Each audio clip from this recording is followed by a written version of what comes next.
Assalamualaikum warahmatullahi wabarakatuh. Perkenalkan, nama saya Intan Fitri nomor hadir 15.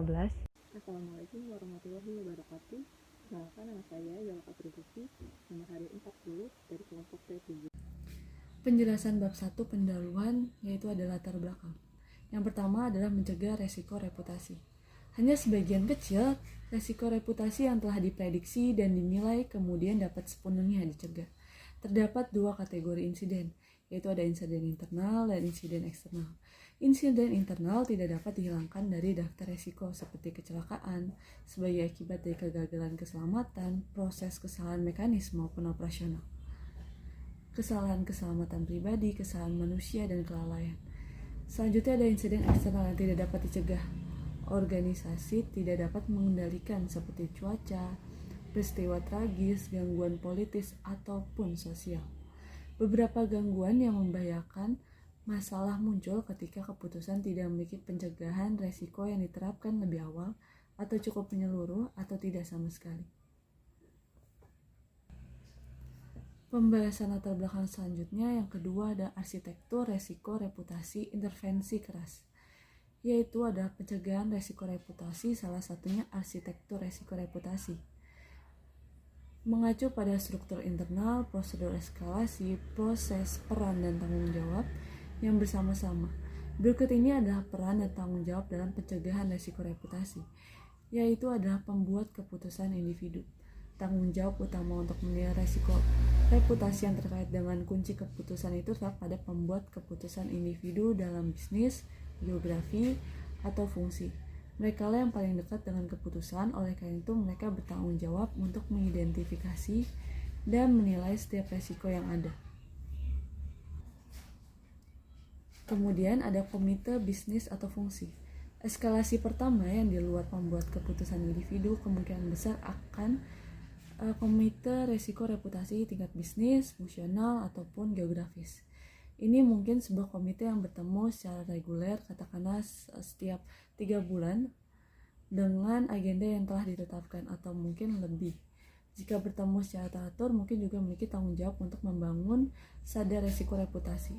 Komite ini memiliki dokumen yang bisa menjadi acuan referensi dalam menghasilkan notulensi keputusan yang baik bagi masalah yang terkait. Selanjutnya ada manajemen risiko reputasi di seluruh organisasi komite. Ini terkait pada ukuran organisasi. Mungkin ada beberapa komite yang khusus didedikasikan untuk risiko reputasi. Maka terdapat organisasi komite yang membahas risiko reputasi. Selanjutnya ada dewan reputasi.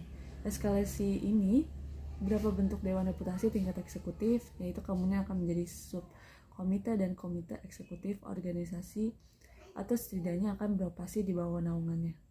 Dewan reputasi akan membuat keputusan akhir tentang resiko yang dirujuk kepada mereka, termasuk mengambil resiko akhir keputusan pencegahan. Dewan reputasi akan melaporkan keputusannya dan pembenaran kepada ESCO. Kepemimpinan, komitmen, dan kegiatan akuntabilitas dari puncak organisasi pada dasarnya diperlukan untuk mengintegrasikan manajemen risiko reputasi dan manajemen risiko. Nah, dalam hal ini, Dewan PLC memiliki tanggung jawab keseluruhan untuk manajemen risiko dan reputasi, di mana peran Dewan diperlukan untuk memastikan manajemen risiko reputasi tertanam dalam semua proses aktivitas. Adapun peran lain yang terdapat dalam sebuah perusahaan ialah kelompok penasihat yang terdiri dari anggota Dewan dan pemangku kepentingan eksternal.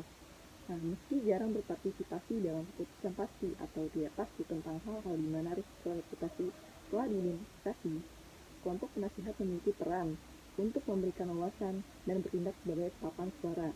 Beberapa prinsip utama dari intervensi lunak atau emisional ini dalam pencegahan resiko reputasi antara lain, yang pertama, nada dari atas, di mana pemimpin senior harus menjadi juara reputasi, menciptakan budaya yang dapat diterima untuk membuat keputusan atau mengubah rencana dengan mempertimbangkan reputasi. Kedua, dalam nada yang sama, para pemimpin harus terbuka tentang menjaga pelajaran dari masa lalu, baik dan buruk, tetap hidup dalam organisasi untuk menginformasikan pengambilan keputusan di masa depan. Ketiga, pelatihan tentang resiko reputasi yang mencakup modul pelatihan online sederhana untuk anggota baru hingga lokakarya resiko reputasi. Sebagai sebuah istilah, CSR dinilai secara negatif, yang mana ungkapan tersebut berasal dari asumsi bahwa ada sesuatu yang berpotensi atau sebenarnya salah dengan perusahaan dan kontribusinya kepada masyarakat. Ini menunjukkan bahwa entitas perusahaan secara intrinsik tidak bertanggung jawab secara sosial. Sebaliknya membutuhkan program kegiatan dan janji untuk membuat mereka cocok untuk dunia. Perusahaan yang baik harus berperilaku seperti warga negara yang baik. Namun jika diperhatikan, konsep kinerja keuangan dan perusahaan yang baik sekali lagi menjadi kuncinya. Berbuat baik sama pentingnya bagi perusahaan dengan berbuat baik. Satu contoh kasus yang kami angkat berasal dari perusahaan Traveloka. Di masa pandemi COVID-19 sangat berdampak kepada banyak bidang, di antaranya kesehatan, pendidikan, dan tentunya bidang ekonomi. Hal ini menyebabkan banyak perusahaan yang mengalami krisis di masa pandemi. Salah satunya adalah Traveloka. Traveloka merupakan bisnis digital yang menyediakan layanan perjalanan atau travel yang didirikan oleh Ferry Inardi. Selain menyediakan tiket pesawat dan tiket kereta, yang mana Traveloka bekerjasama dengan maskapai-maskapai resmi, Traveloka juga menyediakan layanan pemesanan hotel, bus, tempat-tempat wisata.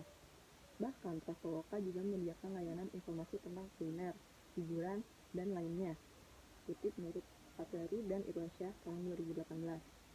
Adanya masa pandemi COVID-19 mendorong pemerintah untuk melakukan beberapa cara guna menekan angka penularan COVID-19, di antaranya dengan menerapkan PSBB atau pembatasan sosial secara berskala besar. Dengan adanya PSBB tersebut, masyarakat dihimbau untuk melakukan segala aktivitas di rumah, bekerja, beribadah, dan sekolah. Pemerintah pun melarang masyarakat untuk bepergian, terlebih liburan atau berwisata. Hal ini pun berdampak pada Traveloka karena tempat wisata banyak yang ditutup, sehingga jumlah wisatawan sangat menurun. Traveloka karena tempat wisata banyak yang ditutup, sehingga jumlah wisatawan sangat menurun. Tingkat hunian hotel juga menurun ke level terendah, serta aktivitas lifestyle di domestik maupun regional, serta restoran bahkan harus menutup operasional bisnis untuk sementara waktu karena pandemi COVID-19. Dikutip dari Kompas.com yang melansir dari Nikkei Asia Review, perusahaan Traveloka dikabarkan memberhentikan sebagian besar stafnya yang terdiri dari 100 orang atau 10% karyawan di startup ini. Sementara karyawan yang masih bekerja mendapatkan separuh gaji reguler mereka. Dikutip menurut Elsa Katriana tahun 2020. Krisis di masa pandemi berdampak pada pemerosotan di berbagai sektor lini yang mendorong sejumlah perusahaan untuk mengambil kebijakan guna mempertahankan bisnisnya. Mulai dari pemberhentian sementara aktivitas perusahaan tidak melakukan produksi selama kurun waktu yang ditentukan hingga kesulitan cash flow yang mengharuskan perusahaan untuk memberhentikan beberapa karyawannya, seperti pemutusan hubungan kerja atau PHK yang dilakukan oleh Traveloka. Tentu dalam pengambilan keputusan ini membutuhkan kejelasan akuntabilitas sebagaimana yang telah disampaikan Ferry Inardi. Sebagai founder atau dewan tertinggi, ia memiliki otoritas tinggi dalam manajemen risiko yang dihadapi oleh perusahaan. Meski jarang berpartisipasi dalam keputusan, baik itu pasti atau tidak pasti, tentang hal-hal di mana risiko reputasi telah diidentifikasi, tetapi kelompok ini dapat bertindak sebagai penyuara untuk memberikan wawasan dan pemikiran mereka. Tim manajemen atau managing partner EV Growth, investor Traveloka yang juga tergabung dalam putaran pendanaan ini, mengungkapkan berbagai upaya sulit termasuk restrukturisasi dan optimalisasi telah dilakukan untuk meminimalisir resiko keuangan yang timbul. Dilematis yang tengah melanda perusahaan-perusahaan ini kerap kali menggunakan alasan force majeure di mana pandemi dianggap sebagai keadaan memaksa, menurut Dionisi tahun 2020. Setelah melalui berbagai pertimbangan, Traveloka sampai pada keputusan untuk memberhentikan sebagian besar pekerjanya dan memberikan seluruh gaji kepada para pekerja yang masih bertahan dengan alasan tertekan pandemi virus corona. Masa sulit yang dihadapi saat ini merupakan krisis besar yang berdampak baik pada sisi keuangan maupun kemanusiaan. Situasi seperti inilah yang memaksa para pelaku bisnis untuk memikirkan kembali rencana, strategi, dan model bisnis mereka seperti yang dilakukan oleh founder Traveloka bersama dengan investor yang juga merupakan pemangku kepentingan eksternal.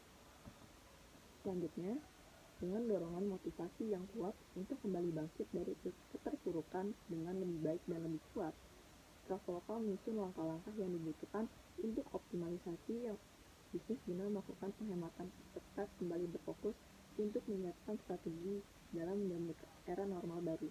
Di sisi lain, Traveloka membentuk bingkai positif melalui inisiasi baru yang diberi nama berbagi kebaikan bersama Traveloka Accommodation. Program yang dinaungi oleh Traveloka Tanggap ini memungkinkan pengguna berdonasi untuk tenaga medis melalui aplikasi. Selanjutnya, donasi yang terkumpul akan dipergunakan untuk penyediaan tempat istirahat bagi tenaga medis di 2 rumah sakit rujukan COVID-19 di Jakarta. Kehadiran program yang dijalankan oleh Traveloka ini turut memperkuat kontribusi aktif di tengah-tengah pandemi COVID-19 dengan inisiasi jalan bersama, sekaligus membantu seluruh bagian dari perusahaan merasa terlibat dan terhubung dengan dunia luar, khususnya dalam sisi kemanusiaan. Dilihat dari tabel 1, pada golongan individu mencakup sikap dan perilaku, sementara organisasi mencakup kultur dan sistem. Hal ini mengindikasikan bahwa perilaku yang ditunjukkan oleh pemimpin senior dapat mempengaruhi sikap, kultur, dan sistem yang ada dalam suatu perusahaan. Di samping itu, dalam mempertimbangkan pencegahan krisis reputasi, seorang pemimpin harus menjadi juara reputasi, di mana ia dapat menciptakan budaya yang dapat diterima untuk membuat rencana atau keputusan. Ketika krisis terjadi, penting bagi setiap CEO untuk hadir di hadapan publik, sebagaimana yang dilakukan oleh Ferry Unadi. Peran tersebut, selain menentukan arah bagi organisasi, juga bertujuan untuk mengembalikan kepercayaan stakeholder, karena CEO merupakan juara reputasi.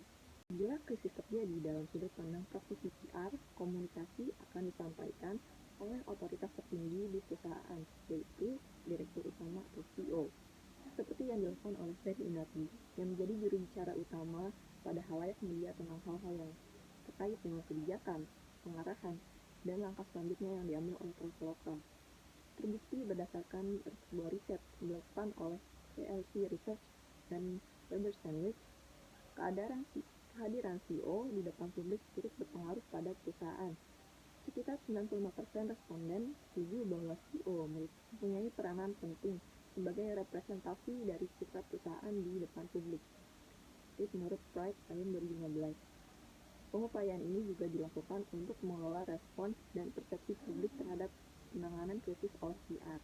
Banyak pertimbangan penting yang harus dilakukan demi menjaga kelangsungan perusahaan, khususnya yang berkaitan dengan cadangan perusahaan dan berbagai kepentingan stakeholder terlibat.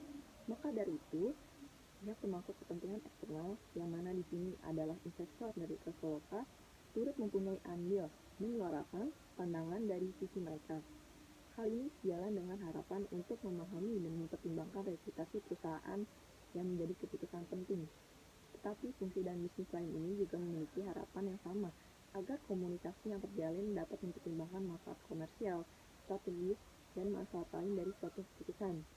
Bisnis mungkin saja dapat membuat keputusan yang buruk ketika tidak ada pemikiran terkait reputasi, sehingga orang komunikasi dapat membuat penilaian naif ketika pemikiran bisnis telah dipikirkan. Pada dasarnya, langkah yang diambil oleh Traveloka lebih ditujukan kepada pencegahan krisis yang lebih serius. Namun demikian, perangkat kerja ini juga meliputi mekanisme penyelesaian krisis, sehingga meminimalisir kerugian yang mungkin ditimbulkan di kemudian hari. Kesimpulan yang dapat kami tarik berdasarkan pembahasan ini ialah pandemi COVID-19 yang tengah melanda dunia telah menimbulkan banyak dampak dan perubahan pada berbagai lapisan masyarakat, tak terkecuali para pelaku usaha yang kewalahan untuk bisa mempertahankan bisnisnya di tengah krisis. Sebagai langkah pencegahan untuk meminimalisir kerugian yang telah dirasakan, Traveloka memberhentikan 10% dari total keseluruhan staffnya dan memberikan separuh upah dari yang mereka dapatkan secara normal atau reguler. Tentu saja keputusan ini dibuat bukan tanpa pertimbangan. Ketika menghadapi krisis, optimisme dalam menyusun langkah-langkah agar dapat keluar dari krisis menjadi satu sikap utama yang diperlukan. Mengetahui dan membuat perencanaan merupakan jalan terbaik untuk menghadapinya. Nah, upaya ini yang dilakukan oleh Traveloka agar krisis lebih terkendali dan tidak menimbulkan kerugian yang lebih besar.